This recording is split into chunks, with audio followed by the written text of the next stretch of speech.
ఈ విశ్వమంతా మాయతోటి నిండి ఉంది కదా, ఈ మాయ నుంచి మాయ లేదబ్బా.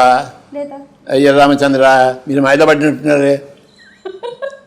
పడ్డాము, బయట పడ్డాము, పడ్డాము, బయట పడ్డాము. మాయ ఉంది అనుకోవడమే మాయలో పడ్డాం. ఓకే. మాయ ఎక్కడా లేదు, ఉన్నదంతా వాస్తవమే. అజ్ఞానం ఉంది, మాయ లేదు మేడం. రైట్. తెలియకపోవడం, ఆ.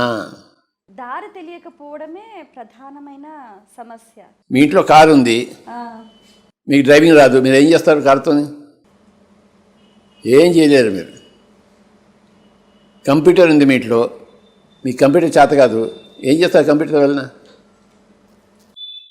అలాగే మీ జీవితం ఉంది, మీ జీవితం ఎలా చేయాలో మీరు నేర్చుకోలేదు, జీవితం వేస్ట్ అయిపోయింది. మీ కారు వేస్టే, మీ కంప్యూటర్ వేస్టే, మీ జీవితం వేస్టే. నేర్చుకోవాలి, కంప్యూటర్ ఉన్నా కూడా నేర్చుకోవాలి. కంప్యూటర్ నేర్చుకుంటే జీవితం లాభాలు. మీరు డ్రైవింగ్ నేర్చుకుంటే కారు ఉపయోగించుకోవచ్చు, డ్రైవింగ్ నేర్చుకోకపోతే కారు ఏం లాభం మీకు? జీవితం గురించి తెలుసుకోకపోతే జీవితం వేస్ట్. కారు కొన్న తర్వాత కారు డ్రైవింగ్ నేర్చుకోవాలా వద్దా? కంప్యూటర్ కొన్న తర్వాత కంప్యూటర్ నడిపించడం నేర్చుకోవాలా లేదా? జీవితం వచ్చిన జీవితం ఏంటి అంటే తెలుసుకోవాలా వద్దా? అది ధ్యానం, అదే ఆధ్యాత్మికత. జీవితం గురించి తెలుసుకోవడమే ఆధ్యాత్మికత. అప్పుడు వాళ్ళు జీవిస్తారు, అంతమంది జీవించరు వాళ్ళు.